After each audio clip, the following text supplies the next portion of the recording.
Hello and welcome everyone and welcome to this session.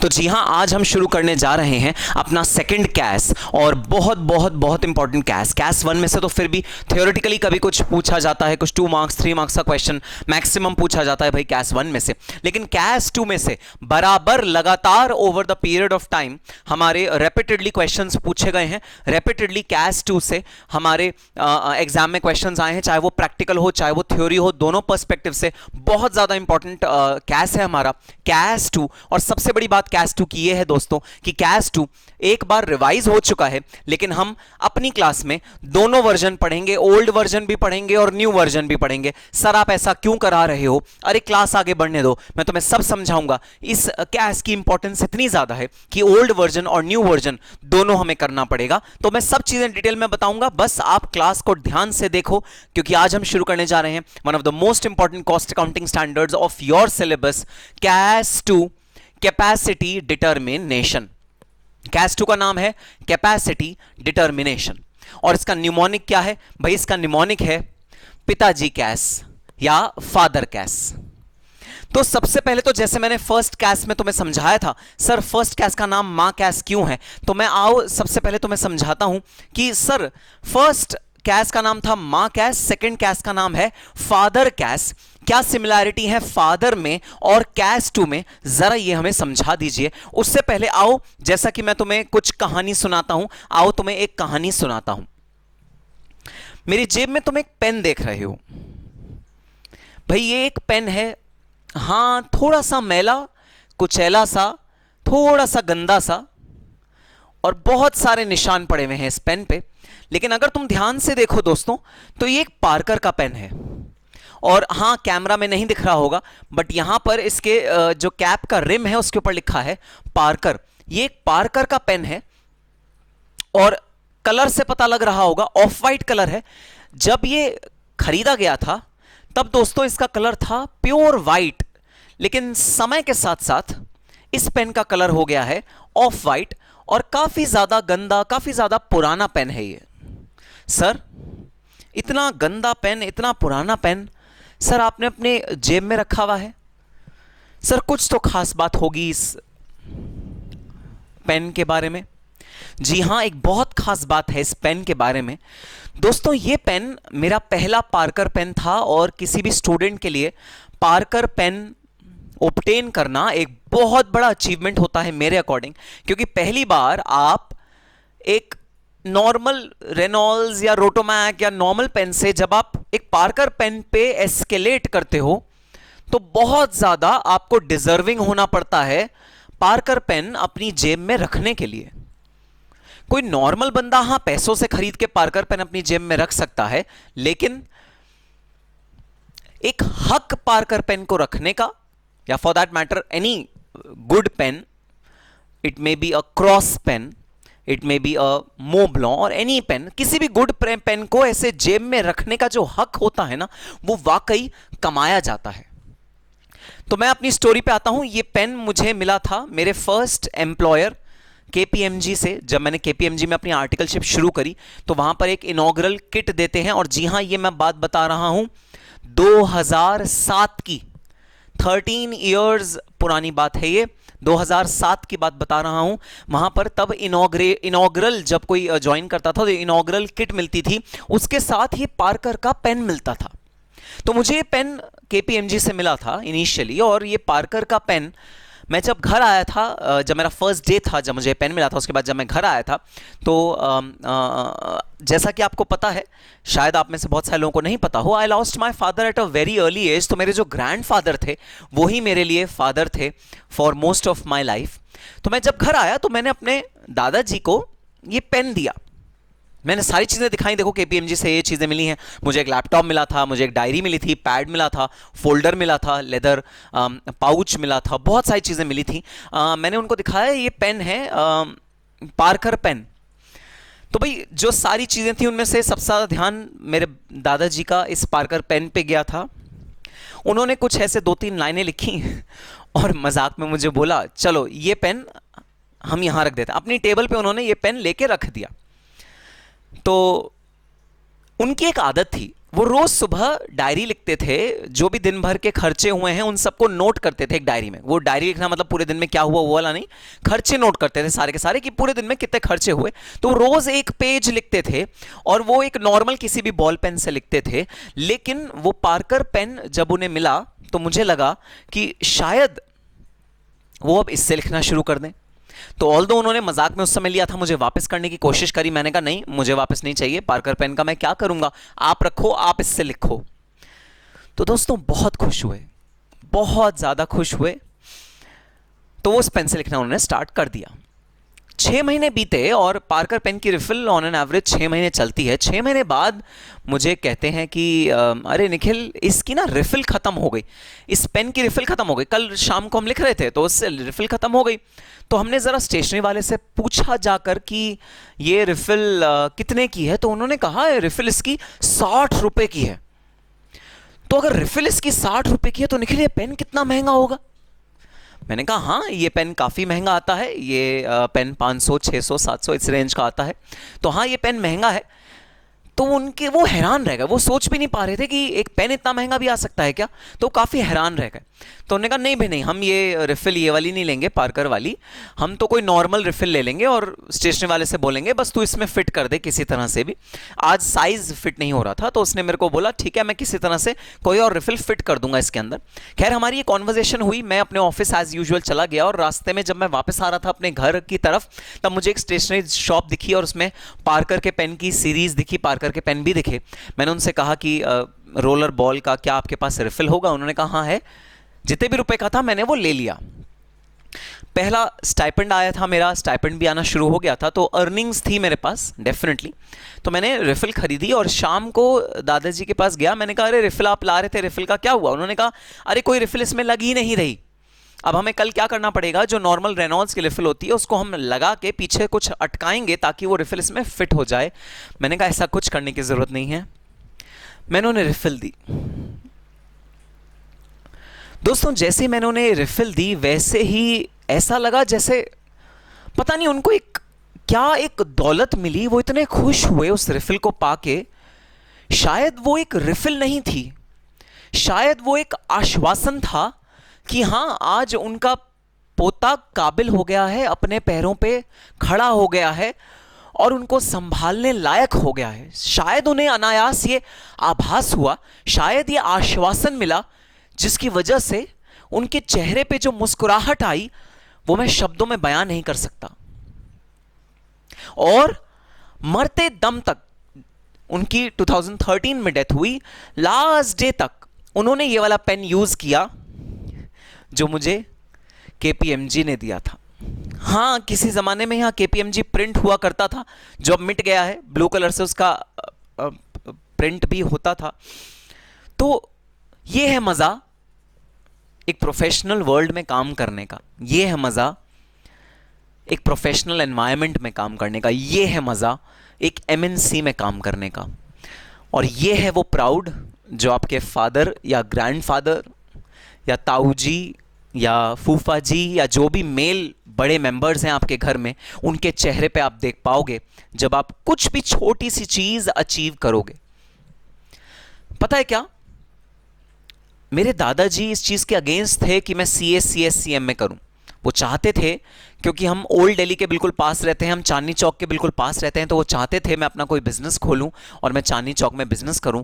उनके mentality के according नौकरी में ज़्यादा पैसा नहीं होता, नौकरी में कोई खास ग्रोथ नहीं होती, नौकरी बहुत ज़्यादा रिटर्न्स नहीं देती, उनकी मेंटालिटी ऐसी थी। तो दोस्तों उन्होंने मुझे साफ साफ कह दिया था कि भाई ये नौकरी वोकरी तो हम तुम्हें नहीं कराएंगे। लेकिन उनकी इच्छा के बावजूद मैं करना चाहता था जॉब, मैं प्रोफेशन में जाना चाहता था, मैं बिग फोर्स में काम करना चाहता था, मैं मल्टीनेशनल कंपनी में काम करना चाहता था, जो कि मैंने 12 साल किया भी। और यकीन मानना, अपनी इच्छा के विरुद्ध उन्होंने मुझे फुल सपोर्ट किया। हालांकि उनको श्योर था कि मुझे नौकरी नहीं करनी चाहिए, लेकिन अपनी इच्छा के विरुद्ध उन्होंने मुझे फुल सपोर्ट किया कि ठीक है, अगर तुम्हारा मन है तो करो, तुम्हें जो करना है, हम तुम्हें रोकेंगे नहीं। ये होता है पिता, ये है पिता की क्वालिटी। वो अगर किसी चीज के तुम्हारे अगेंस्ट भी होंगे तो भी तुम्हारा अप्रत्यक्ष रूप में सपोर्ट करेंगे। ये है एक पिता की क्वालिटी।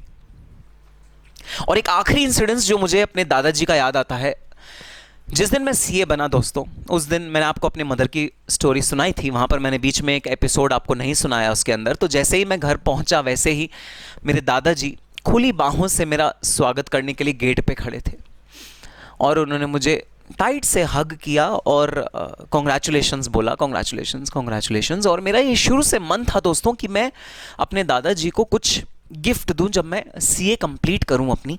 तो थोड़ी सी एक्यूमुलेटेड अर्निंग्स थी पास्ट की, जो स्टाइपेंड मिलता था उसका अर्निंग्स थी जो बची हुई थी, और जो मेरी पहली सैलरी आई थी जब मैं सीए बना, तब जो मेरी सैलरी आई थी मुझे आज तक याद है, पूरा 50,000 रुपीज़ मेरे अकाउंट में क्रेडिट हुआ था। टीडीएस नहीं कटा था क्योंकि मैं ट्रेनी की कैटेगरी में था। ट्रेनीज़ का उस समय में टीडीएस नहीं कटता था, बिना टीडीएस कटे हमें सैलरी मिली थी। 6 लाख रुपीज़ का पहला मेरा पैकेज लगा था और 50,000 रुपीज़ मेरे अकाउंट में क्रेडिट हुए थे, जिससे मुझे अपनी मॉम के लिए और दादाजी के लिए कुछ लेना था। मैंने अपने दादाजी के लिए एक गोल्ड की रिंग ली जिस पे एक डायमंड लगा हुआ था।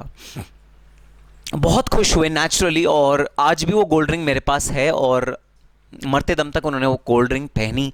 और बहुत खुशी मिलती है ये देख के कि हाँ, उन्होंने वो गोल्ड रिंग अपनी हाथों में पहनी हुई थी जो मैंने उन्हें दी। लेकिन एक और चीज़ सुन के बहुत अच्छी खुशी हुई मुझे।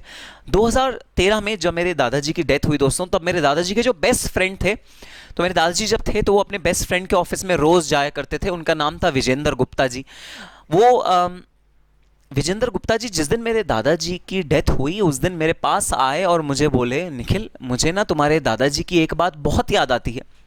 मैंने बोला क्या बाबा जी, मैंने उन्हें भी बाबा जी कहता था। मैंने बोला क्या, आपको क्या बात याद आती है? तो उन्होंने मुझे कहा कि पता है जब तुम क्लियर हुए थे ना, और उसके 15-20 दिन के अंदर जब तुम्हारी पहली सैलरी आई थी और तुमने इसको डायमंड की अंगूठी दिलाई थी, तब उस शाम वो मेरे ऑफिस आया था और बड़ा इतरा के अपने हाथों को आगे पीछे कर रहा था, बार बार जैसे मुझे कुछ दिखाने की कोशिश कर रहा था। मुझे पता था कि उसके हाथों में कुछ तो नया है, लेकिन मैं जानबूझ के इग्नोर कर रहा था। लेकिन थोड़ी देर बाद जब मैंने नोट किया एक हीरे की अंगूठी नई, और मैंने उससे पूछा कि अरे सुशील, ये कहां से मिली अंगूठी? तो जिस घमंड, जिस प्राइड, जिस कॉन्फिडेंस के साथ उसने कहा, निखिल ने दिलवाई है अपनी पहली सैलरी से। मुझे इतनी खुशी हुई ये बात सुन के, इतनी ज्यादा खुशी हुई, मैं सही बता रहा हूं। मेरी सैलरीज जो मुझे आज तक मिली हैं, जो भी मेरे को आज तक प्रमोशंस मिले हैं अपने ऑफिस में, मैं जितना भी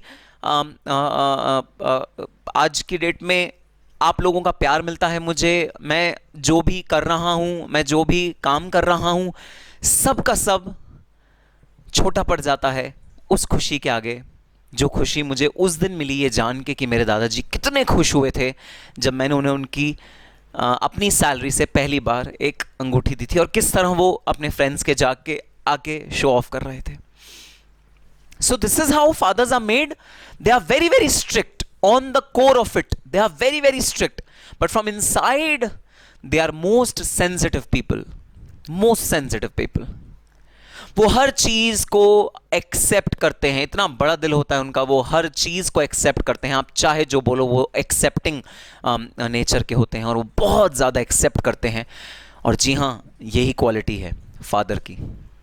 फादर हम सबको एक बेस देते हैं, एक प्लेटफॉर्म देते हैं, हमें एक आश्वासन देते हैं कि तुम करो, मैं हूं ना, मैं सब संभाल लूंगा, तुम टेंशन मत लो।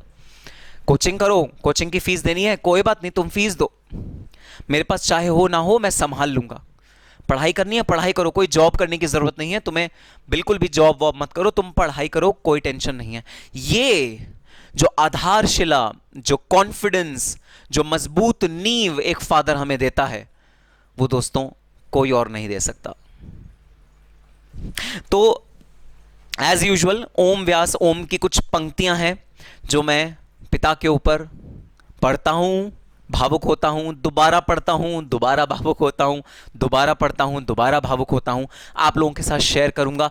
जी हाँ, मुझे पता है हमें कैश टू स्टार्ट करना है, और मैं जब ऐसे मोड में आता हूं तो मुझे पता है मैं बहुत ज़्यादा आपका समय ले लेता हूं, बट बस कुछ मिनट और ये कविता सुनना, बड़ी सुंदर कविता है फादर के ऊपर। फिर हम आ जाएंगे अपने फादर कैश पे, कॉस्ट अकाउंटिंग स्टैंडर्ड 2 पे। ओम व्यास ओम की लिखी हुई अद्भुत रचना। पिता जीवन है, पिता संबल है, पिता शक्ति है। पिता जीवन है, पिता संबल है, पिता शक्ति है, पिता सृष्टि के निर्माण की अभिव्यक्ति है। भाई, सृष्टि में जो निर्माण होता है वो पिता के कारण होता है, तो मां अधूरी है पिता के कारण, तो सृष्टि के निर्माण की पिता अभिव्यक्ति है। पिता उंगली पकड़े बच्चे का सहारा है, पिता कभी कुछ खट्टा कभी कुछ खारा है। पिता उंगली पकड़े बच्चे का सहारा है, पिता कभी कुछ खट्टा कभी कुछ खारा है। पिता पालन है, पोषण है, परिवार का अनुशासन है। तो जी हां, बहुत ज्यादा स्ट्रॉन्ग और स्ट्रेंथ और बहुत ज्यादा स्ट्रिक्ट हमारे फादर्स डिसिप्लिन रखते हैं अपने घर में। पिता धौंस से चलने वाला प्रेम का प्रशासन है। तो पिता पालन है, पिता पोषण है, परिवार का अनुशासन है, पिता धौंस से चलने वाला प्रेम का प्रशासन है। और अगली लाइन अगर आपको टच करे, तो मेरे को तो एटलीस्ट बहुत ज्यादा टच करती है, सुनना जरा। पिता रोटी है, पिता कपड़ा है, पिता मकान है, पिता छोटे से परिंदे का बड़ा आसमान है। दोबारा सुनना ये लाइनें। पिता रोटी है, पिता कपड़ा है, पिता मकान है, पिता छोटे से परिंदे का बड़ा आसमान है, पिता अप्रदर्शित अनंत प्यार है। तो पिता कभी प्यार नहीं जताता, मां तो फिर भी कह देती है, मां प्यार जता देती है, उसके पास अलग अलग तरीके होते हैं। पिता के पास प्यार जताने का कोई तरीका नहीं होता, क्योंकि पिता को एक अनुशासन, एक व्यवस्था बना के रखनी है, तो पिता के पास नहीं होता। लेकिन फिर भी पिता अप्रदर्शित अनंत प्यार है। पिता है तो बच्चों को इंतजार है, पिता से ही बच्चों के ढेर सारे सपने हैं। पिता है तो बाजार के सब खिलौने अपने हैं, पिता है तो बाजार के सब खिलौने अपने हैं। तो यह है ओम व्यास ओम जी की कविता, जिसका शीर्षक है पिता रोटी है, कपड़ा है, मकान है। और दोस्तों, ये हमेशा मुझे छू जाती है कविता, क्योंकि इतने सटीक पॉइंट पे जाके हिट करती है, इतने सही पॉइंट पे जाके हिट करती है। क्योंकि डेफिनेटली ये बात है, पिता के बिना कुछ भी नहीं है। पिता एक संपूर्ण जहान है अपने अंदर, और उनसे पूछो जिनके पिता नहीं होते, शायद वो तुम्हें बताएंगे कि पिता ना होने की पीड़ा क्या है। तो अगर तुम्हारे पास माता और पिता हैं तो अपने आप को फॉर्चुनेट समझो, और कुछ ऐसे मोमेंट्स जो तुम उन्हें देखो, पैसा तो डेफिनेटली तुम उन्हें दोगे, शायद पैसा कमाओगे तुम जिंदगी में, वो डेफिनेटली उन्हें दोगे और उनकी मंशाएं पूरी करोगे। लेकिन उनसे ज्यादा ये जो प्राइड की फीलिंग तुम उन्हें दे सकते हो ना, इसका कोई कंपैरिजन नहीं है। और ये प्राइड की फीलिंग सिर्फ एक और एक चीज से ही आ सकती है, वो है तुम्हारा अथक परिश्रम, तुम्हारा प्रयास, तुम्हारा हार्ड वर्क, जो तुम अभी पढ़ाई में कर रहे हो, जो तुम इतने सारे सैक्रिफाइसेस कर रहे हो। यकीन मानना, सब के सब फलीभूत होंगे, सब के सब रिजल्ट्स देंगे, और इतने खूबसूरत रिजल्ट्स देंगे कि ऐसे रिजल्ट्स तुम जिंदगी भर अपने दिल के पास रख के घूमोगे, और तुम जब भी उनको छुओगे तो एक ऐसा मजा आएगा, एक इतनी खुशी मिलेगी जिसको तुम कभी भी पैसा तो फिर भी चुराया जा सकता है, ये खुशी, ये प्यार, ये एहसास कभी चुराया नहीं जा सकता। तुम डेफिनेटली इतने ज़्यादा फॉर्चुनेट होगे कि अगर तुमने ढंग से पढ़ाई करी और ढंग से तुमने अपने गोल्स अचीव करे, तो इस तरह के कुछ मोमेंट्स तुमको मिलेंगे। और मैं चाहता हूं इस तरह के मोमेंट्स तुम जियो और ज़िंदगी भर उन्हें चेरिश करो, और ऐसे ही लोगों के साथ शेयर करो और उन्हें इंस्पायर करो कि तुम्हें भी ऐसे मोमेंट्स लाइफ में देने ही देने पड़ेंगे, लाने ही लाने पड़ेंगे। तो ठीक है, मुझे पता है आप सबके दिल में क्या आवाज आ रही है, आपके दिल में आवाज आ रही है, सर बस प्रवचन बहुत हुआ, सर आप तो संस्कार टीवी पे ना एक स्लॉट ले लो, आप स्लॉट ले लोगे इवनिंग में, आराम से आप वहां प्रवचन दिया करो, हमें आप पढ़ाओ ना प्रवचन, तो हम दिन रात मम्मी पापा का सुनते ही हैं। अच्छा भाई, ठीक बात है, वैलिड पॉइंट है। आओ शुरू करते हैं कॉस्ट अकाउंटिंग स्टैंडर्ड कैपेसिटेटिव मिनेशन, पिताजी कैश या फादर कैश। तो जो ये कैश है ये किस चीज के लिए बना है भाई? ये बना है कैपेसिटी के लिए। ये कैश किस चीज के लिए बना है? ये बना है कैपेसिटी के लिए। सर कैपेसिटी का मतलब क्या होता है भाई? कैपेसिटी का मतलब होता है क्षमता, एबिलिटी। एबिलिटी का मतलब क्या? एबिलिटी का मतलब ये आप कितना प्रोडक्शन कर सकते हो। तो मैं कॉस्टिंग प्रॉफिट एंड लॉस बना रहा हूं, मैं कॉस्टिंग प्रॉफिट असर्टेन कर रहा हूं, मैं प्राइस असर्टेन कर रहा हूं अपने गुड्स का। मैं ये देख रहा हूं कॉस्टिंग में मेरे प्रॉफिट कितने हुए, फाइनेंशियल प्रॉफिट मेरे कितने थे, मेरे पीएनएल के अकॉर्डिंग प्रॉफिट कितने थे। ये सारी चीजें मैं जब एनालाइज कर रहा हूं, मैं जब देख रहा हूं, तो डेफिनेटली जो चीजें दिमाग में आती हैं वो आती हैं, अरे कॉस्ट कंट्रोल करो ताकि आपका प्रॉफिटेबिलिटी इंक्रीज हो, ताकि आपके प्रॉफिट्स में जान पड़े और प्रॉफिट्स में इंक्रीमेंट पड़े। आप अपने कॉस्ट को कंट्रोल करो। और क्या दिमाग में आता है? दिमाग में आता है रेवेन्यूज को इंक्रीज करो। जैसे जैसे आप रेवेन्यूज को इंक्रीज करोगे वैसे वैसे आपकी कॉस्टिंग प्रॉफिटेबिलिटी बढ़ती चली जाएगी। तो जब भी मैं कॉस्ट शीट की बात करता हूं या कॉस्टिंग में एफिशिएंसी लाने की बात करता हूं या कॉस्टिंग प्रॉफिट को इंक्रीज करने की बात करता हूं, कोई भी एनालिसिस, कोई भी स्टडी, कोई भी मैथमेटिकल कंप्यूटेशन बेकार है अगर तुमने सबसे पहले कैपेसिटी को नहीं डिटरमाइन किया। तो कैपेसिटी है हमारे कॉस्टिंग प्रॉफिट की बेस प्लेटफॉर्म, आधारशिला, जिसके ना होने पे या जिसके खराब होने पे तुम कुछ भी कर लो, कुछ भी जी जान लगा लो कॉस्ट कंट्रोल करने की, कोई भी एलोकेशन का मेथड ले आओ, कोई भी एप्रोप्रिएशन का मेथड ले आओ, कोई भी कॉस्ट रिडक्शन टेक्निक ले आओ, कोई भी एनालिसिस ले आओ, सब फेल हो जाएगा अगर कैपेसिटी आपकी हिली हुई है। तो कैपेसिटी को मेक श्योर करना कि आपकी कैपेसिटी सही है और वो सही तरह से यूटिलाइज हो रही है, ये कॉस्टिंग एनालिसिस का, कॉस्टिंग प्रॉफिट को इंश्योर करने का कि वो ठीक है, कॉस्टिंग की बेसिस है, बेसिक एनालिसिस है कैपेसिटी। तो कैपेसिटी के बगैर, कैपेसिटी को डिटरमाइन करे बगैर, कैपेसिटी को असर्टेन, मैथमेटिकली असर्टेन करे बगैर आप लोग कॉस्टिंग में प्रॉफिटेबिलिटी का सोच भी नहीं सकते। कॉस्टिंग प्रॉफिटेबिलिटी तभी आएगी जब आपकी कैपेसिटी ठीक हो। जैसे घर का अनुशासन, घर का व्यवस्था, घर का जो चल रहा है, जो सिस्टम चल रहा है, वो तभी एफिशिएंट है जब हमारे फादर या हमारे ग्रैंडफादर उसे चलाते हैं, जब तक वो अपने हाथ में रखते हैं, चाहे वो फाइनेंसेस हो, चाहे वो सामान का खरीदना बेचना हो, चाहे वो किसी भी तरह का चीज़ हो, वो तभी सही रहती है जब हमारे फादर या हमारे पिताजी उसको होल्ड करके रखते हैं, उसको स्ट्रांगली अपने हाथों में रखते हैं। तो ये वो कॉस्ट अकाउंटिंग स्टैंडर्ड है जो आपके कॉस्टिंग की व्यवस्था को ठीक रखेगा, कॉस्टिंग प्रॉफिट को अच्छा रखेगा। क्योंकि अगर आपके पास मान लो कैपेसिटी है 10,000 यूनिट्स की और आप बना रहे हो 6,000 यूनिट, आप कॉस्ट रिडक्शन के कोई भी टेक्निक लगा लो, आपकी profitability up to the mark नहीं आ सकती, क्योंकि आपकी कैपेसिटी यूटिलाइजेशन ही ठीक नहीं है। जब आप कैपेसिटी यूटिलाइजेशन को ठीक करोगे तभी जाके आपको अपनी सही प्रॉफिटेबिलिटी का अंदाजा होगा, तभी जाके आपको अपनी सही प्रॉफिटेबिलिटी मिलेगी, अदरवाइज आपको अपनी सही प्रॉफिटेबिलिटी नहीं मिलने वाली। तो अगर आपको प्रॉफिटेबिलिटी ठीक चाहिए, अगर आपको अपना कॉस्टिंग एनालिसिस ठीक चाहिए, अगर आपको अपना कॉस्टिंग जो प्रॉफिटेबिलिटी और उसका cost reduction, cost control techniques ठीक चाहिए, तो सबसे पहली चीज जो ठीक करनी पड़ेगी, कॉस्टिंग प्रॉफिट को छोड़ दो, कॉस्ट शीट को छोड़ दो, उन सब चीजों पे बाद में आना। जो सबसे प्राइम चीज है कॉस्टिंग की वो है कैपेसिटी, क्योंकि कैपेसिटी ठीक नहीं है तो कुछ भी ठीक नहीं होगा भाई, फिर सारे एफर्ट्स तुम्हारे वेस्ट चले जाएंगे अगर तुम्हारी कैपेसिटी ठीक नहीं है तो। और अगर तुम्हारी कैपेसिटी ठीक है तो ऑटोमेटिकली तुम्हें रिजल्ट्स मिलने शुरू हो जाएंगे, पॉजिटिव पॉजिटिव पॉजिटिव रिजल्ट्स मिलने शुरू हो जाएंगे, और तुम्हारे बिजनेस की सारी प्रॉफिटेबिलिटी, कॉस्ट शीट में जितने भी तुम एनालिसिस करते हो, कॉस्टिंग में जहां पर तुम रिडक्शन चाहते हो, प्रॉफिट्स में जहां पर तुम इंक्रीज चाहते हो, ओवरहेड एब्जॉर्प्शन में जहां तुम इंक्रीज चाहते हो कि हमारे ओवरहेड ज्यादा से ज्यादा एब्जॉर्ब हो, अनएब्जॉर्ब्ड ना वेस्ट जाएं, इस तरह की तुम कोई भी चीज चाहते हो, अगर कैपेसिटी ठीक होगी तो वो सारे एम तुम अटेन कर सकते हो। अगर कैपेसिटी ठीक नहीं हुई तो भाई वो सारे एम अटेन करना डिफिकल्ट काम है। So capacity is the basis of any costing, and therefore after studying the basic definitions, the basic of costing, the first cost accounting standard which we are going to study, and of course जो चीज important है वो हमेशा पहले बनाई जाती है। Cost accounting 1 के बाद 2 इसलिए बनाया गया क्योंकि 2 बहुत ज्यादा इंपॉर्टेंट है भाई। अभी हम ओवरहेड्स की बात नहीं करी, अभी मैंने तुम्हें नहीं बताया मटेरियल कॉस्ट क्या होता है, लेबर कॉस्ट क्या होता है, ओवरहेड्स क्या होता है, मैंने सब तुम्हें बताया ही नहीं कुछ। उससे पहले मैं तुम्हें क्या बता रहा हूं, मैं तुम्हें बता रहा हूं पहले समझो कैपेसिटी क्या होती है। अगर तुम कैपेसिटी समझ गए कि क्या होती है, फिर बाकी सारी चीजें तो सेकेंडरी हो जाएंगी, बाकी सारी चीजें तो मैं तुम्हें समझा ही दूंगा, कोई टेंशन की बात नहीं है। But the foremost thing in any costing analysis, in any costing technique, in any costing terminology is definitely capacity determination.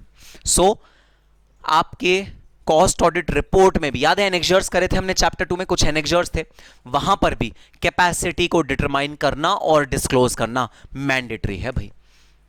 इसीलिए मैंडेटरी है क्योंकि सबको पता है कि शेयर होल्डर्स या बोर्ड ऑफ डायरेक्टर्स या कोई भी आदमी जो एनालिसिस कर रहा होगा कॉस्ट के किसी कंपनी के, वो सबसे पहली चीज किस पे हाथ रखेगा, उसकी उंगली सबसे पहले किस चीज पे जाएगी, कैपेसिटी पे। वो सबसे पहले ये पूछेगा बता दो भाई तुम्हारी कैपेसिटी क्या है और कितनी कैपेसिटी तुम टोटल कैपेसिटी में से यूटिलाइज कर रहे हो, ये बता दो।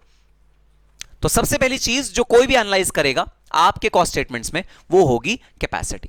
तो मैंने पूरे के पूरे कैपेसिटी के कैश को इस बोर्ड पे डिस्प्ले कर दिया है। आओ जरा देखते हैं कि कैपेसिटी में हम क्या क्या चीजें पढ़ने वाले हैं। भाई ये सारी चीजें हैं जो हम कैपेसिटी वाले कॉस्ट अकाउंटिंग स्टैंडर्ड में पढ़ने वाले हैं।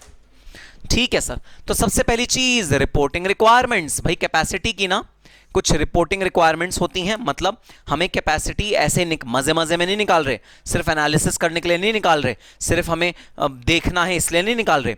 लॉ कहता है कि अपने कैपेसिटी, कितनी कैपेसिटी है तुम्हारे पास, कितनी यूटिलाइज करी, कितनी अनयूटिलाइज रह गई, उसको डिस्क्लोज करो, लिखो, राइटिंग में लिख के दो कॉस्ट ऑडिट रिपोर्ट के एनेक्जर्स के साथ। तो सबसे पहली चीज है वो है reporting requirements. Cost accounting standard 2 के रिपोर्टिंग रिक्वायरमेंट्स बहुत स्ट्रांग होते हैं और हम लोगों को रिपोर्ट करना पड़ता है कैपेसिटी के बारे में। कहां कहां रिपोर्ट करना पड़ता है भाई? 2 जगह रिपोर्ट करना पड़ता है। एक तो फॉर्म CRA 1 में रिपोर्ट करना पड़ता है। फॉर्म CRA 1 याद है क्या होता है? हाँ जी सर याद है, जहां पर अपनी सारी कॉस्ट अकाउंटिंग पॉलिसी, सारे कॉस्ट अकाउंटिंग प्रिंसिपल्स लिखते हैं। बिल्कुल भाई। तो भाई फॉर्म CRA 1 में पैरा 18 में तुमको अपना रिपोर्ट करना पड़ता है कैपेसिटी के बारे में। तो सबसे पहला डिस्क्लोजर जाता है फॉर्म CRA 1 पैरा 18, यहां पर डिस्क्लोजर करना पड़ता है तुमको। दूसरा डिस्क्लोजर जो जाता है वो जाता है annexures to cost audit report. तो कॉस्ट ऑडिट रिपोर्ट के पीछे जो एनेक्जर्स हैं भाई, उसमें part B, part C. Part B manufacturing के लिए होता है, पार्ट सी सर्विस सेक्टर के लिए होता है, पार्ट ए और D both manufacturing and service के लिए होता है। लास्ट चैप्टर में हमने पढ़ा था। हाँ मुझे पता है तुम्हें याद नहीं है, तुम्हारे एक्सप्रेशन बता रहे हैं कि तुम्हें याद नहीं है, बट इट्स ओके। पहले पढ़ा था तो तुम भूल गए होगे। बट 4 पार्ट होते हैं हमारे कॉस्ट ऑडिट रिपोर्ट के एनेक्जर के, ABCD। ए और डी कॉमन होता है, बी मैन्युफैक्चरिंग के लिए होता है, सी सर्विस सेक्टर के लिए होता है। तो जो एनेक्जर्स हैं जहां पर हमें अपनी कैपेसिटी डिस्क्लोज करनी पड़ती है वो है part B and part C. Part B और पार्ट सी में भाई हमको अपने कॉस्ट ऑडिट रिपोर्ट के डिस्क्लोजर करने पड़ते हैं। कॉस्ट ऑडिट रिपोर्ट के जो डिस्क्लोजर्स होते हैं उनमें से एक बहुत एसेंशियल डिस्क्लोजर है कैपेसिटी डिटर्मिनेशन। तो हमें कैपेसिटी डिस्क्लोज करनी पड़ती है इन 2 जगह पे। तो सबसे इंपॉर्टेंट जो हम चीज पढ़ेंगे इस वाले चैप्टर में वो है रिपोर्टिंग रिक्वायरमेंट्स होती हैं भाई कैपेसिटी की। कैपेसिटी को रिपोर्ट कहां पर करना पड़ता है? रिपोर्ट हमें करना पड़ता है 2 जगह कैपेसिटी को, form CRA 1 and annexures to cost audit report.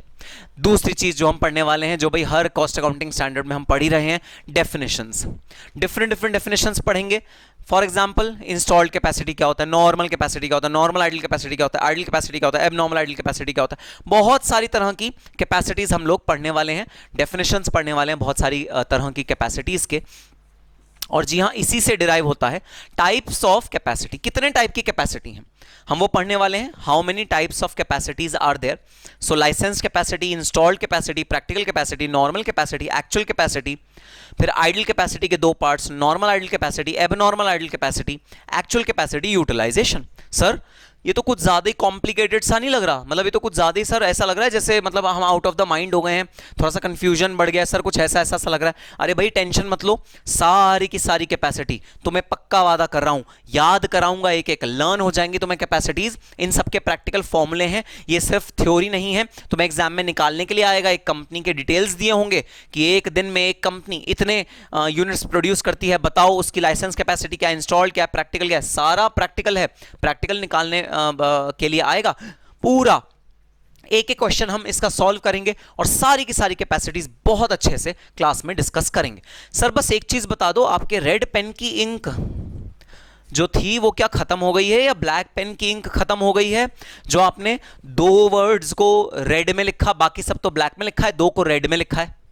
Sir क्या आपके ब्लैक पेन की इंक खत्म हो गई थी इन दो वर्ड्स को लिखते हुए? जो आपने बाकी सब तो ब्लैक में लिखा, इन दोनों को रेड में लिखा? नहीं भाई नहीं, इंक खत्म नहीं हो गई थी। इनको लिखने का एक कारण है, मैंने तुम्हें बताया था हम दो तरह के कैश पढ़ेंगे, एक पढ़ेंगे ओल्ड कैश, एक न्यू कैश। तो भाई ये जो दो चीज़ें हैं ना, ये ओल्ड कैश का पार्ट हैं। तो हम पढ़ेंगे तो सही, डेफिनेटली पढ़ेंगे, बट ये दो चीज़ें हम अलग से पढ़ेंगे ओल्ड कैश के अकॉर्डिंग, और बाकी सारी चीज़ें न्यू कैश के अकॉर्डिंग हम लोग पढ़ेंगे। तो हाँ, जब क्लास शुरू होगी, जब मैं क्लास के दौरान आऊँगा आपके साथ, तब आपको बताऊँगा ओल्ड कैश न्यू कैश में क्या डिफरेंस है और क्यों हम दोनों पढ़ने जा रहे हैं। ठीक है सर, बात समझ में आ गई। Then next, presentation and disclosure. तो भाई अगली जो चीज़ है, जो इंपॉर्टेंट चीज़ हम पढ़ने वाले हैं अपने सिलेबस में, वो है हम कैसे अपनी कैपेसिटी को प्रेजेंट कर सकते हैं और कैसे उसे डिस्क्लोज करना होता है। तो जब हम अपनी कॉस्ट ऑडिट रिपोर्ट के एनेक्जर बनाएंगे ना, ये एनेक्जर में डिस्क्लोज कैसे करेंगे हम कैपेसिटी को, हम कैसे कैपेसिटी को कंप्यूट करके वहां पर अपनी रिपोर्ट में भरेंगे, कैसे उन कॉलम्स को फिल करेंगे, कैसे उसे प्रेजेंट करेंगे, हम ये चीज़ देखेंगे इस वाले सेक्शन में, प्रेजेंटेशन एंड डिस्क्लोजर। तो भाई प्रेजेंटेशन का मतलब होता है किस तरह प्रेजेंट होनी है, जैसे परसेंटेज फॉर्म में प्रेजेंट होनी है या एब्सोल्यूट फॉर्म में प्रेजेंट होनी है। मतलब अगर मेरी कैपेसिटी है 1 लाख टन पर डे, तो मैं 1 लाख टन पर डे ऐसे डिस्क्लोज करूं, या फिर जो मेरी यूजुअल कैपेसिटी रही है उसके अकॉर्डिंग 1 लाख पर डे इस साल जो रही है वो कितनी ज़्यादा कितनी कम रही है परसेंटेज टर्म्स में मैं बताऊं। इसे कहते हैं प्रेजेंटेशन। और डिस्क्लोजर का मतलब ये होता है क्या क्या बताऊं, प्रेजेंटेशन का मतलब होता है कैसे बताऊं, डिस्क्लोजर का मतलब क्या क्या बताऊं। क्या एबनॉर्मल कैपेसिटी भी डिस्क्लोज करनी होती है? क्या ये जितनी कैपेसिटीज लिखी हैं सबको अलग अलग डिस्क्लोज करना पड़ेगा? वो डिस्क्लोजर बताएगा। और अगर इन सबको अलग अलग डिस्क्लोज करना पड़ेगा तो कैसे डिस्क्लोज करूं? एब्सोल्यूट टर्म्स में डिस्क्लोज करूं, परसेंटेज टर्म्स में डिस्क्लोज करूं, वो कौन बताएगा? वो प्रेजेंटेशन बताएगा। सो प्रेजेंटेशन एंड डिस्क्लोजर दो एस्पेक्ट हैं जो हम डिटेल में पढ़ेंगे। भाई यहाँ एग्जांपल बेस से बड़े शॉर्ट में मैंने यहाँ लिखे हैं, ऐसा मत समझना ये सारे के सारे हैं, बुक में तुम्हारे सारे के सारे दिए हैं, तुम्हें सारे के सारे लर्न करने हैं। मैंने शॉर्ट में कुछ प्रेजेंटेशन एंड डिस्क्लोजर पर्सपेक्टिव यहाँ पर लिखे हैं। वो क्या है? कैपेसिटी आपको डिस्क्लोज करनी है, ऑल कैपेसिटी, सारी कैपेसिटीज डिस्क्लोज करनी है एब्सोल्यूट टर्म्स में। एब्सोल्यूट टर्म्स मतलब यूनिट्स, केजीज, या जिस भी टर्म में, जिस भी मेजरमेंट के टर्म में आप अपनी कैपेसिटी निकालते हो। जैसे एक डेयरी की कैपेसिटी निकलती होगी किलोग्राम्स में, एक व्हीकल बनाने वाली कंपनी की कैपेसिटी निकलती होगी नंबर ऑफ यूनिट्स में, एक ऑयल बनाने वाली कंपनी की कैपेसिटी निकलती होगी लीटर्स में। तो इस तरह से जो भी आपका कैपेसिटी का मेजरमेंट है, कि आप अपनी क्षमता, आप अपनी ओवरऑल कैपेसिटी किस तरह डिस्क्लोज करोगे, भाई उसको आपको डिस्क्लोज करना है एब्सोल्यूट टर्म्स में, मतलब नंबर टर्म्स में आपको यहां डिस्क्लोज करना है। एक्चुअल कैपेसिटी यूटिलाइजेशन, तो जो आपकी एक्चुअल कैपेसिटी यूटिलाइजेशन है, मतलब जो आप कैपेसिटी यूजुअली ऑब्टेन करते हो वर्सेस जो आपने during the current year obtain करी है, इसे बोलते हैं एब्सोल्यूट एक्चुअल कैपेसिटी यूटिलाइजेशन। भाई इसको आपको किस तरह प्रेजेंट करना है? परसेंटेज फॉर्म में प्रेजेंट करना है। तो बाकी सारी कैपेसिटीज एब्सोल्यूट टर्म्स में प्रेजेंट करनी है, ये वाली कैपेसिटी परसेंटेज टर्म्स में डिस्क्लोज करनी है। इसका तरीका अलग अलग है, मैं आपको क्लास में क्वेश्चंस कराऊंगा जहां पर हम दोनों के डिस्क्लोजर और प्रेजेंटेशन देखेंगे, कैसे कंप्यूट होता है पहले ये देखेंगे, फिर किन टर्म्स में ये प्रेजेंट होगा वो देखेंगे।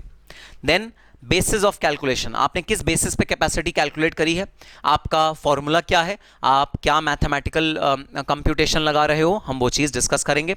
फिर चेंजेस, अगर कोई चेंज हुए हैं आपकी कैपेसिटी में, मतलब आपने एक नई प्लांट एंड मशीनरी ले आया, आप खरीद के ले आए बाजार से नई प्लांट एंड मशीनरी, जिससे आपकी कैपेसिटी बढ़ गई, या एग्जिस्टिंग वाली प्लांट एंड मशीनरी आपने अपने पड़ोसी को बेच दी, आपको जरूरत नहीं थी, आपको लगा कैपेसिटी को हम रिड्यूस कर देते हैं ड्यूरिंग द करंट ईयर, आपने बेच दी। तो कोई भी चेंज हुआ है अगर कैपेसिटी में, वो आपको अलग से डिस्क्लोज करना पड़ेगा। ऐसा नहीं कि आपने वहीं पर नेट फिगर लिख दी कि हाँ हमारी कैपेसिटी ड्यूरिंग द ईयर ये है। अरे डिस्क्लोज करके बताओ कि पिछले साल इतनी थी, हमने इस साल रिड्यूस करी, ये रीजन है रिड्यूस करने का, और रिड्यूस होने के बाद ये है। इस तरह से आपको चेंजेस बताने पड़ेंगे। देन कोई भी कैपेसिटी अगर लीज आउट हुई है, मतलब वो कैपेसिटी आपने आपने किसी और से उधार ली है, किसी और से वो कैपेसिटी आपने रेंट पे ली है, उसे बोलते हैं लीज्ड आउट कैपेसिटी। और भाई लीज आउट कैपेसिटी आपको सेपरेटली डिस्क्लोज करनी पड़ेगी कि इतनी कैपेसिटी हमने लीज करी है कहीं और से, या इतनी कैपेसिटी हमने कहीं और से ली है। Then abnormal cost due to under utilisation. अगर कोई एबनॉर्मल कॉस्ट आपने इनकर करी है, अगर कोई आपने एबनॉर्मल खर्चा इनकर किया है अंडर यूटिलाइजेशन की वजह से, आपने यूटिलाइज कम किया अपनी कैपेसिटी को, जिसकी वजह से एबनॉर्मल खर्चा हुआ, और मैं आपको निकालना सिखाऊंगा भाई ये एबनॉर्मल कॉस्ट निकालते कैसे हैं, अंडर यूटिलाइजेशन खर्चे से एबनॉर्मल कॉस्ट निकालते कैसे हैं, ये मैं आपको सिखाऊंगा निकालना। लेकिन अगर आपके क्वेश्चन में ये निकला है, अगर आपकी कंपनी में ये है, तो आपको सेपरेटली डिस्क्लोज करना पड़ेगा। ऐसा नहीं कि इसे ना कहीं भी मिसलेनियस एक्सपेंसेस में ऐड कर दो या किसी भी नॉर्मल किसी सस्पेंस अकाउंट में डेबिट कर दो, ऐसा मत करना।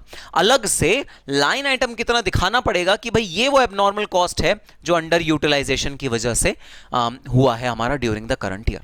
तो ये थे कुछ प्रेजेंटेशन और डिस्क्लोजर के रूल्स जो हमारी कॉस्ट अकाउंटिंग स्टैंडर्ड ने हमको बताए हैं। तो ये प्रेजेंटेशन एंड डिस्क्लोजर के रूल्स भाई आपको मैंडेटोरली फॉलो करने हैं, आपको इन रूल्स को अपनाना है और इन रूल्स को लागू करना है अपने कैपेसिटी को डिटरमाइन करते हुए।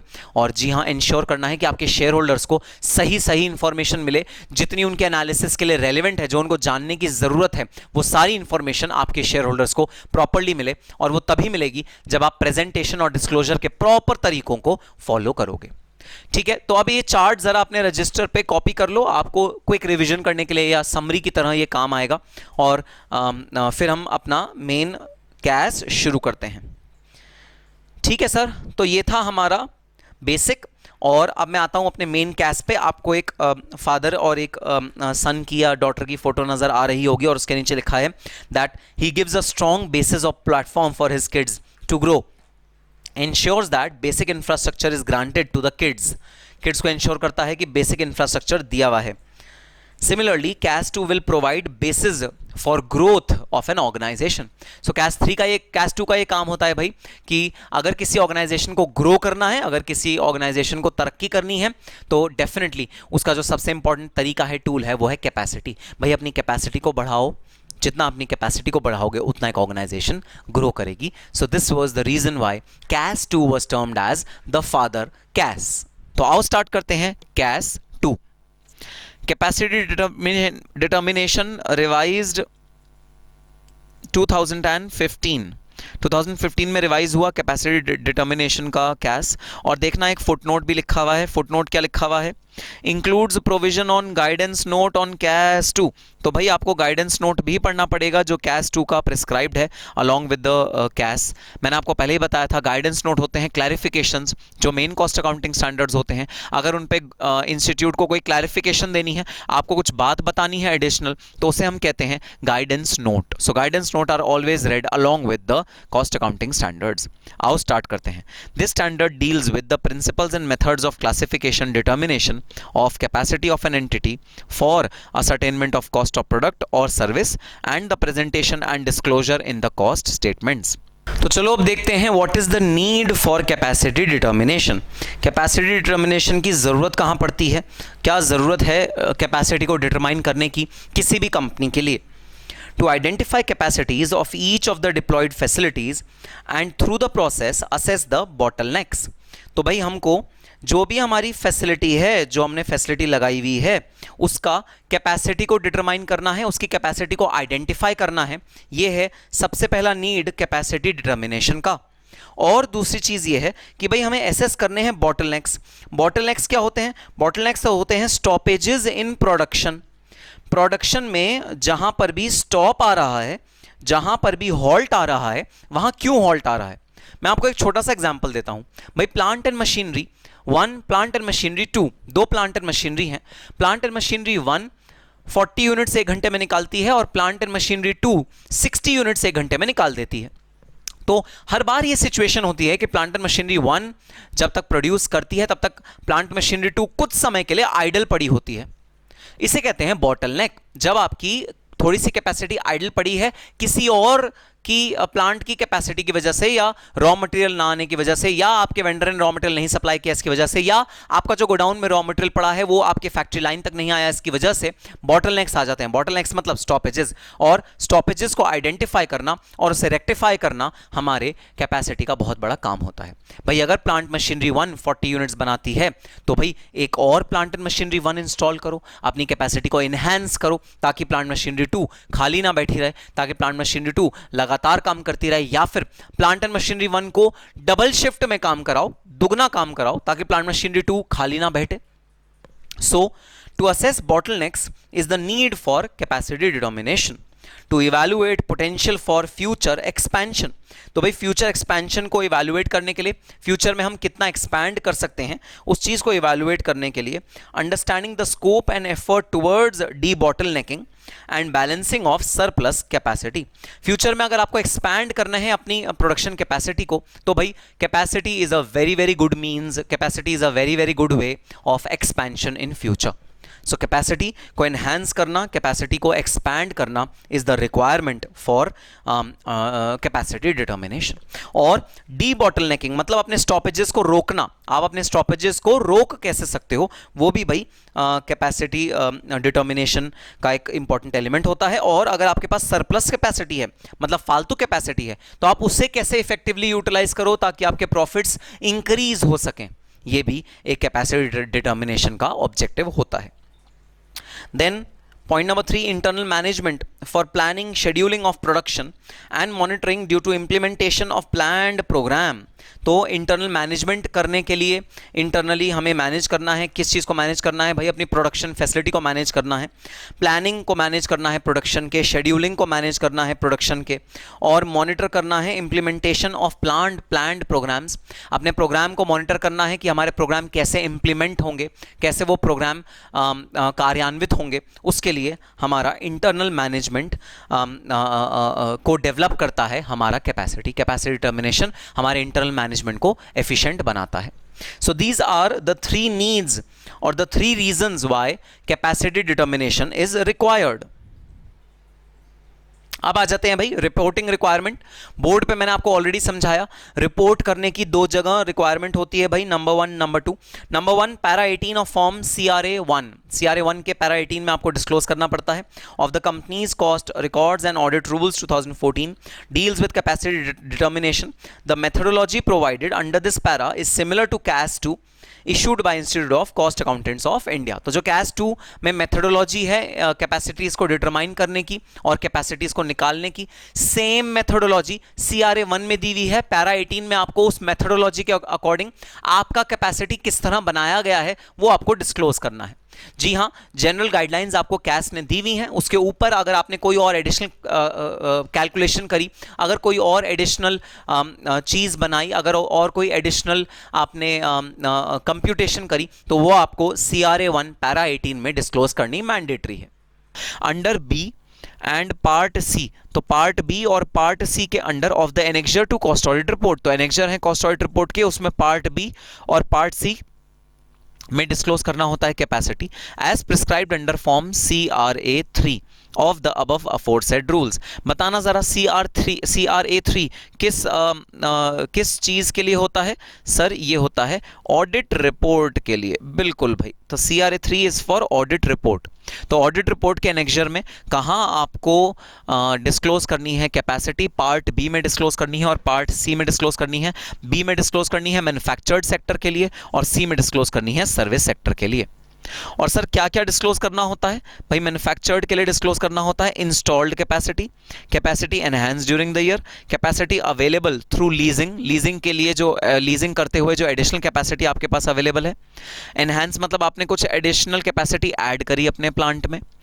Capacity available through loan and licence या थर्ड पार्टी, अगर कोई कैपेसिटी आपने किसी थर्ड पार्टी से उधार पे ली हुई है टेम्परेरली, तो कई बार क्या होता है, आप दूसरे फैक्ट्री में जाते हो और उन्हें बोलते हो भाई आपकी ये कैपेसिटी फालतू पड़ी है ना, तो इसको टेम्परेरली हमें दे दो अपना प्रोडक्शन करने के लिए।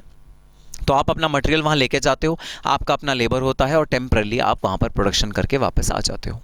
तो किसी भी तरह से कैपेसिटी अगर आपकी एनहांस हुई है वो ऐड होगी और निकल के आएगी टोटल अवेलेबल कैपेसिटी।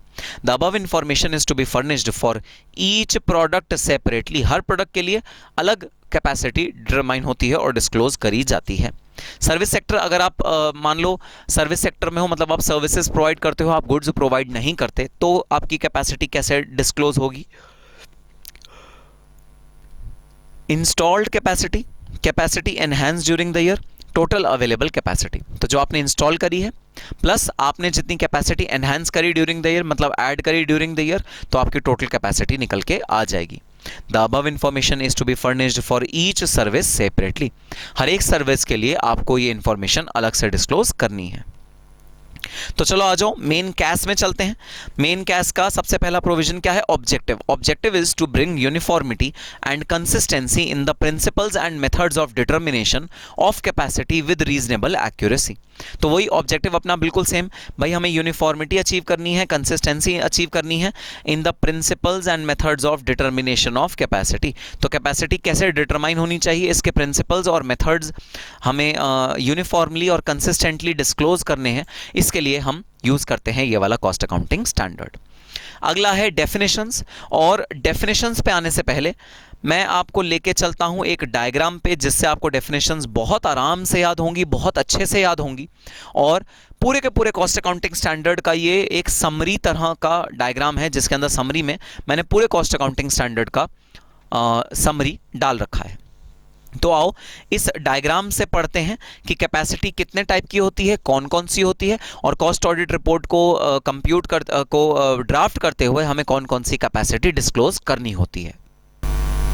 तो सबसे पहली कैपेसिटी है लाइसेंस्ड कैपेसिटी। सर ये क्या होती है लाइसेंस्ड कैपेसिटी? भाई कई बिजनेस में हम लोग गवर्नमेंट से परमिशन लेते हैं बिजनेस करने से पहले, और गवर्नमेंट हमें बताती है कि हम किस किस एरिया में, किस किस लोकेशन पे बिजनेस कर सकते हैं। 1990 से पहले जब एलपीजी के प्रोविजंस नहीं आए थे इंडिया में, तब तो ऑलमोस्ट हर सेक्टर रेगुलेटेड था। हर सेक्टर में आपको कुछ भी, आपको कपड़ा बनाना है, आपको स्टील बनाना है, आपको प्लास्टिक का काम करना है, किसी भी तरह का काम करना है, तो गवर्नमेंट से आपको कोटा रिस्ट्रिक्शन होती थी, कोटा मिलता था, उतने कोटे के अकॉर्डिंग ही आप काम कर सकते थे, उसके बियॉन्ड आप काम नहीं कर सकते थे। लेकिन 1990 के बाद बहुत कम सेक्टर ऐसे रह गए जहां पर आप रेगुलेटेड रह गए, जहां पर आपको लाइसेंस लेना पड़ेगा काम करने के लिए। एक ऐसा सेक्टर है टेलीकम्युनिकेशन सेक्टर। तो अगर आपको टेलीकम्युनिकेशन सर्विसेज प्रोवाइड करनी है, फोन कॉलिंग की सर्विसेज प्रोवाइड करनी है, तो भाई वो सर्विसेज आपको टेलीकम्युनिकेशन डिपार्टमेंट से परमिशन लेने के बाद ही आप प्रोवाइड कर सकते हो। तो दिल्ली के अंदर अगर आपको अपना टेलीफोन का नेटवर्क स्टार्ट करना है तो आपको गवर्नमेंट से परमिशन लेनी पड़ेगी। So this is known as licensed capacity, मतलब गवर्नमेंट ने आपको कितनी परमिशन दी है प्रोडक्शन करने के लिए। आओ डेफिनेशन पढ़ते हैं। Licence capacity is the capacity which is sanctioned, ये सैंक्शन हुई होती है by the relevant approving authority. ये सैंक्शन हुई होती है by the relevant approving authority. कोई भी अप्रूविंग अथॉरिटी से जो भी सैंक्शन का अमाउंट है वो होगा आपकी लाइसेंस्ड कैपेसिटी। भाई जरूरी नहीं है कि जो लाइसेंस मिल जाता है उतना ही हम अपने बिजनेस में इंस्टॉल भी कर देंगे प्लांट एंड मशीनरी को। हम दिमाग लगाएंगे कि भाई डिमांड कितनी है हमारे प्रोडक्ट की। लाइसेंस तो हम ज़्यादा का मांग लेंगे फ्यूचर के हिसाब से भी, लेकिन जो इंस्टॉल करेंगे एक्चुअली कैपेसिटी को अपने बिजनेस में, वो करेंगे इंस्टॉल्ड कैपेसिटी अलग करेंगे लाइसेंस कैपेसिटी से। तो सपोज आपकी लाइसेंस कैपेसिटी है 10,000 यूनिट्स, हो सकता है आपकी इंस्टॉल्ड कैपेसिटी हो 8,000 यूनिट्स, क्योंकि आपके प्रोडक्ट की डिमांड ही नहीं है मार्केट में उतनी ज़्यादा। हाँ, लाइसेंस लेके आपने रख लिया है। तो installed capacity can at max be equal to licence capacity. It can not be more than licence capacity, but because it will then be an offence, ये एक ऑफेंस होगा। तो इंस्टॉल्ड कैपेसिटी क्या होती है?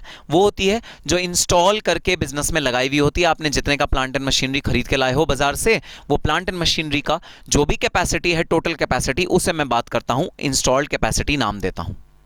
अब ध्यान रहे, इंस्टॉल्ड कैपेसिटी जो डिस्क्लोज होती है ना, वो होती है maximum capacity which is attainable if the machinery works 365 days a year 24/7। एक भी छुट्टी ना हो, एक भी हॉलिडे ना हो, एक भी संडे ना हो, और अगर मशीनरी लगातार काम करती रहे तो कितनी कैपेसिटी है? वो होती है इंस्टॉल्ड कैपेसिटी। ये मैन्युफैक्चरर हमको बताता है, मैन्युफैक्चरर यूजर मैनुअल देता है। भाई आप कोई भी टेक्निकल इक्विपमेंट खरीदते हो ना, उसका एक यूजर मैनुअल आपको मिलता है, तो मैन्युफैक्चरर ये यूजर मैनुअल देता है और उसके अंदर लिखता है कि इंस्टॉल्ड कैपेसिटी कितनी है। तो installed capacity is the maximum capacity which is achievable by a machinery.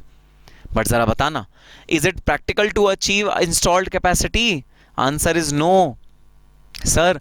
Sunday तो देना ही पड़ेगा, 1 घंटे का लंच आवर, बीच में ब्रेक तो देना ही पड़ेगा, हॉलीडेज, नेशनल हॉलीडेज तो देनी ही पड़ेंगी, कुछ त्योहारों की हॉलीडेज तो देनी ही पड़ेंगी। सो इंस्टॉल्ड कैपेसिटी से अगर आप कुछ अनअवॉइडेबल चीजें ऑफ इंटरनल कॉजेज, आओ नोट नंबर 1 पढ़ते हैं एक बार। Reduction in capacity due to unavoidable factors of internal causes. अगर आपके फैक्ट्री के अंदर के कॉजेज की वजह से जो अनअवॉइडेबल हैं कैपेसिटी होती है रिड्यूस, उसे कहते हैं प्रैक्टिकल कैपेसिटी। इंटरनल कॉजेज मतलब कंपनी जो कॉजेज डिसाइड करती है, जैसे कंपनी ने डिसाइड किया कि संडे का ऑफ होना चाहिए, कंपनी ने डिसाइड किया कि त्योहारों का ऑफ होना चाहिए, ये त्योहार हैं जो आपको ऑफ मिलना चाहिए। तो इंटरनल रीजंस की वजह से, इंटरनल कॉजेज की वजह से जो भी छुट्टियां मिलती हैं, जो भी कैपेसिटी में रिडक्शन होता है, वो हम प्रैक्टिकल कैपेसिटी में इंकॉर्पोरेट करते हैं। तो एक बार फिर नोट नंबर 1 पढ़ो। रिडक्शन इन कैपेसिटी, जो कैपेसिटी में रिडक्शन होता है due to unavoidable factors of internal causes. Internal causes की वजह से जो अनअवॉइडेबल फैक्टर्स होते हैं, उसमें जो रिडक्शन होता है उसकी वजह से कैपेसिटी का, वो टेकन इनटू अकाउंट होता है प्रैक्टिकल कैपेसिटी कंप्यूट करते हुए। फिर नेक्स्ट कैपेसिटी है नॉर्मल कैपेसिटी। भाई उसके लिए देखो note number 2, reduction in capacity due to unavoidable factors of external causes. तो अगर एक्सटर्नल कॉजेज के कुछ अनअवॉइडेबल फैक्टर्स हैं, मतलब ये तो मैंने इंटरनल कॉजेज बताया कि भाई आपने छुट्टी दी, संडे दिया, लंच आवर दिया, ये तो इंटरनल कॉजेज हो गए। अब कुछ एक्सटर्नल कॉजेज हैं, जैसे भाई आपके मार्केट में कई बार डिमांड नहीं होती आपके प्रोडक्ट की, या रॉ मटेरियल खत्म हो जाता है आपके प्रोडक्ट में जो लगना है वो। तो ये सारी चीजें नॉर्मल कैपेसिटी को कंप्यूट करते हुए माइनस करनी पड़ती हैं एडिशनली। क्या माइनस करना पड़ता है? Reduction in capacity due to unavoidable factors. याद रखना अनअवॉइडेबल फैक्टर्स हैं ये, तो ये नॉर्मली होंगे ही होंगे, आप इन्हें अवॉइड नहीं कर सकते। Of external causes, external causes की वजह से जो अनअवॉइडेबल फैक्टर्स हैं, उनके लिए अगर आप कैपेसिटी को रिड्यूस कर दो तो आपकी निकल के आती है नॉर्मल कैपेसिटी। और भाई नॉर्मल कैपेसिटी निकालने का एक और तरीका, ऑन एन एवरेज जो पिछले कई सालों में, नॉर्मल ईयर्स में जो मैंने कैपेसिटी को ऑब्टेन किया है, that is also known as normal capacity. अगर मैं एवरेज कैपेसिटी ले लूं of the past few years, वो भी निकल के आएगी नॉर्मल कैपेसिटी। ठीक है सर, फिर आ जाओ नोट नंबर 3 पे। नोट नंबर 3 कहता है reduction in capacity due to any other factor. अब भाई अनअवॉइडेबल फैक्टर की वजह से ही रिडक्शन हो सकता है, या अवॉइडेबल फैक्टर की वजह से भी रिडक्शन हो सकता है? सर अवॉइडेबल फैक्टर की भी वजह से रिडक्शन हो सकता है। वो अवॉइडेबल फैक्टर्स होंगे, ऐसे अवॉइडेबल फैक्टर्स जो मैनेजमेंट चाहता तो दूर कर सकता था, और वो अवॉइडेबल फैक्टर्स हमारे एक्चुअल कैपेसिटी को कंप्यूट करते हुए रिड्यूस करे जाएंगे। प्रैक्टिकल और नॉर्मल कैपेसिटी को कंप्यूट करते हुए सिर्फ अनअवॉइडेबल फैक्टर्स रिड्यूस करे जाएंगे। एक्चुअल कैपेसिटी को रिड्यूस करते हुए हम सारे फैक्टर्स रिड्यूस कर देंगे, चाहे अवॉइडेबल हो चाहे अनअवॉइडेबल हो।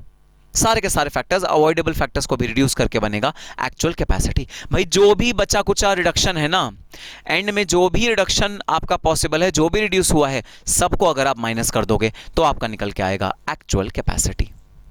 सो ये है 5 टाइप की कैपेसिटी जो कि कॉस्ट अकाउंटिंग स्टैंडर्ड के थ्रू हम लोग पढ़ेंगे, और cost accounting standard in capacity को डिटरमाइन करने में हमारी मदद करेगा और कहेगा कि कॉस्ट ऑडिट रिपोर्ट में इन 5 तरह की कैपेसिटी को डिस्क्लोज करो। ठीक है सर। सर अब ये बताइए, कैपेसिटी डिस्क्लोज तो कर दी, लेकिन क्या इसका कोई एनालिसिस भी होगा? क्या हम ये भी जान पाएंगे कि कितनी कैपेसिटी हमारी ड्यूरिंग द ईयर वेस्ट हुई है, कम हुई है, ज़्यादा हुई है? हाँ भाई हाँ। आ जाओ हम अगले टॉपिक पे चलते हैं, determination of idle capacity and utilisation ratios. अब हम डिटरमाइन करेंगे कि भाई हमारी कितनी कैपेसिटी आइडल पड़ी रही है। तो मैं रेफर कर रहा हूँ एरो नंबर ए को। Arrow number A idle capacity को बताता है, मतलब installed capacity minus actual capacity. तो आपकी वो कैपेसिटी जो इंस्टॉल हुई है माइनस वो कैपेसिटी जो एक्चुअल थी, अगर आप इन दोनों को आपस में माइनस कर दोगे तो आपकी निकल के आएगी आइडल कैपेसिटी। ये है टोटल आइडल कैपेसिटी। इसमें एबनॉर्मल आइडल कैपेसिटी भी जुड़ी हुई है, नॉर्मल आइडल कैपेसिटी भी जुड़ी हुई है, दोनों आइडल कैपेसिटी जुड़ी हुई हैं। इसे कहते हैं total idle capacity. Installed capacity, कितना इंस्टॉल्ड है आपके बिजनेस में कैपेसिटी, माइनस एक्चुअल कैपेसिटी, आपने कितना रियलिटी में कैपेसिटी को ऑब्टेन किया है। Then normal idle capacity. Sir ये नॉर्मल आइडल कैपेसिटी क्या होता है? भाई नॉर्मल आइडल कैपेसिटी मतलब installed capacity minus practical capacity. भाई पता है इंस्टॉल्ड कैपेसिटी से प्रैक्टिकल कैपेसिटी में आने के लिए आप क्या क्या चीजें माइनस करते थे? Unavoidable factors of internal causes. तो भाई ये इंटरनल कॉजेज हैं, ये तो नॉर्मल है, ये तो होंगे ही होंगे, इसलिए इनकी वजह से जो रिडक्शन आता है मैं उसे नाम देता हूं नॉर्मल आइडल कैपेसिटी। आओ पढ़ते हैं।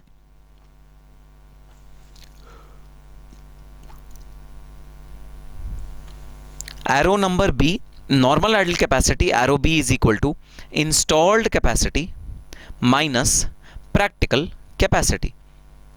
तो जो भी आपकी इंस्टॉल्ड कैपेसिटी होगी, अगर उसमें से आप प्रैक्टिकल कैपेसिटी को माइनस कर दो तो आपकी निकल के आएगी नॉर्मल आइडल कैपेसिटी। अब आते हैं अगले आइडल कैपेसिटी पे, और बहुत ज्यादा इंपॉर्टेंट आइडल कैपेसिटी है, ध्यान से सुनना इसको। Abnormal idle capacity. Abnormal idle capacity arrow number C denote करता है। एरो नंबर सी मतलब प्रैक्टिकल कैपेसिटी माइनस, फॉर्मूला देखना जरा, हायर ऑफ नॉर्मल कैपेसिटी और actual capacity. Abnormal idle capacity का जरा फॉर्मूला देखना, इन प्रैक्टिकल कैपेसिटी मतलब ये practical capacity minus higher of normal capacity और एक्चुअल कैपेसिटी। तो सबसे पहले इन दोनों में से हायर चूज करो, इन दोनों में से जो भी हायर होगा उसको आप प्रैक्टिकल कैपेसिटी में से माइनस करोगे तो निकल के आएगी एबनॉर्मल आइडल कैपेसिटी। तो पहले फॉर्मूला भाई याद करो, फॉर्मूला जब याद हो जाएगा तो मैं आपको लॉजिक भी समझा दूंगा।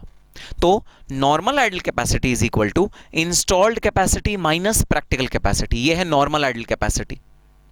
Abnormal idle capacity is equal to practical capacity minus higher of normal capacity और एक्चुअल कैपेसिटी। नॉर्मल और एक्चुअल का जो भी हायर होगा उसको मैं चूज कर लूंगा और प्रैक्टिकल कैपेसिटी में से माइनस कर दूंगा तो मेरा निकल के आएगा एबनॉर्मल आइडल कैपेसिटी।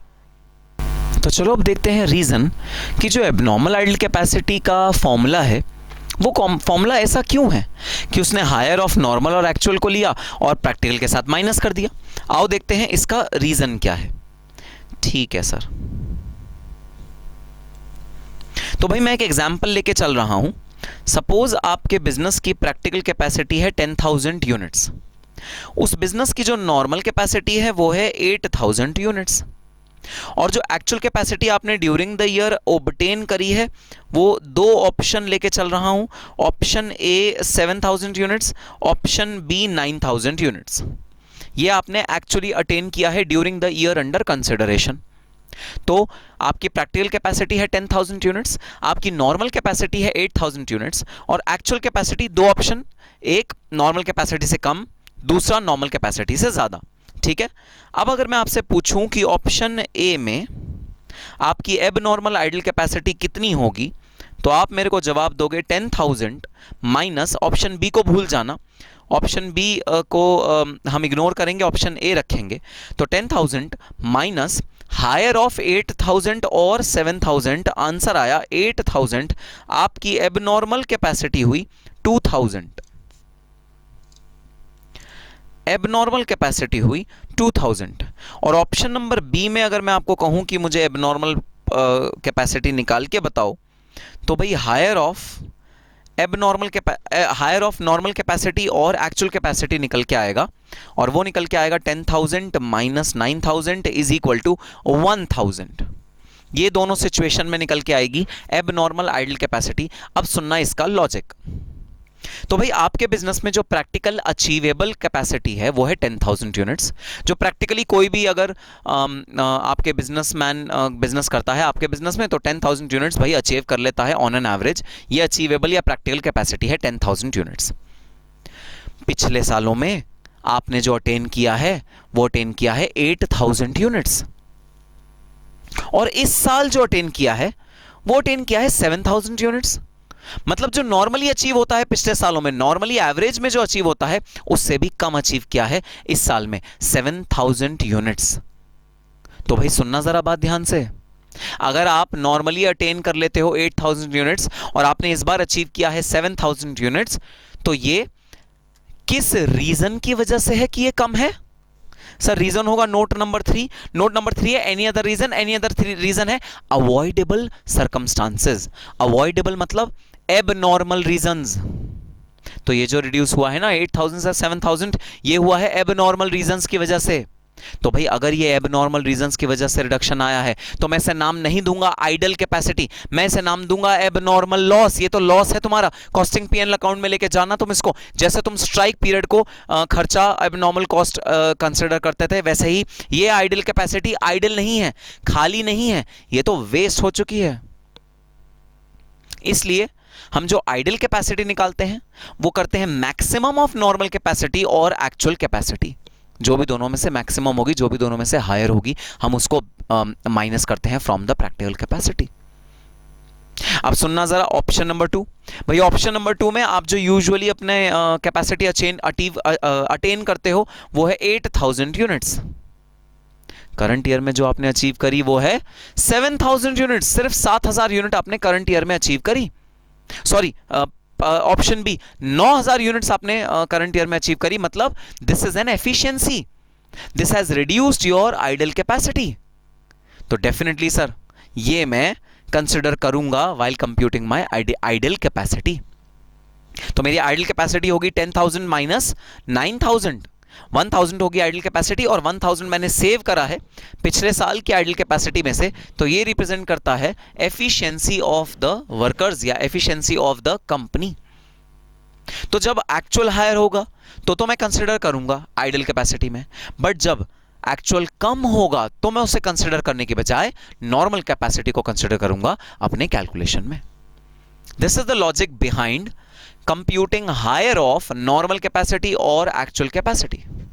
अब मैं आपको देता हूं एक बड़ा ही लेमैन टाइप का एग्जांपल जो आपको इमीडिएटली क्लिक हो जाएगा और आप समझ जाओगे कि दोनों में डिफरेंस क्या है। मैं आपको कहता हूं कि आपकी कॉस्ट ऑडिट और बीवीएम एसपीएम की क्लास के बीच में 2 घंटे का गैप है, उसमें आपको खाली बैठना है इंस्टीट्यूट में। आप मेरे इंस्टीट्यूट में आते हो पढ़ने, आपको खाली बैठना है। कॉस्ट ऑडिट और बीवीएम एसपीएम की क्लास के बीच में गैप है 2 घंटे का, आप खाली बैठोगे। This is idle capacity. अगर आपकी कोई अकाउंट सपोज सीएफआर की क्लास उस 2 घंटे में फिट हो जाए तो आइडल कैपेसिटी भर जाएगी। अब देखना एग्जांपल नंबर 2। आपकी जब बीवीएम की क्लास खत्म होती है तब आप घर जाने की बजाय 1 घंटा अपने इंस्टीट्यूट के आसपास घूमते हो और खाते पीते हो अपने दोस्तों के साथ, 1 घंटा वेस्ट कर देते हो। क्या वो आइडल कैपेसिटी है या वो एबनॉर्मल लॉस है? सर वो एबनॉर्मल लॉस है, उसके अंदर आप कोई और क्लास फिट नहीं कर सकते क्योंकि वो टाइम तो आप वेस्ट करते हो। क्योंकि नॉर्मली आपकी क्लास खत्म हो जाती है 6 बजे, आपको घर पहुंच जाना चाहिए 7 बजे, आप घर पहुंचते हो 8 बजे, तो वो जो 1 घंटा है एबनॉर्मल लॉस है। तो नॉर्मल कैपेसिटी से एक्चुअल कैपेसिटी, अगर एक्चुअल कैपेसिटी कम हुई तो दोस्तों ये एबनॉर्मल लॉस है।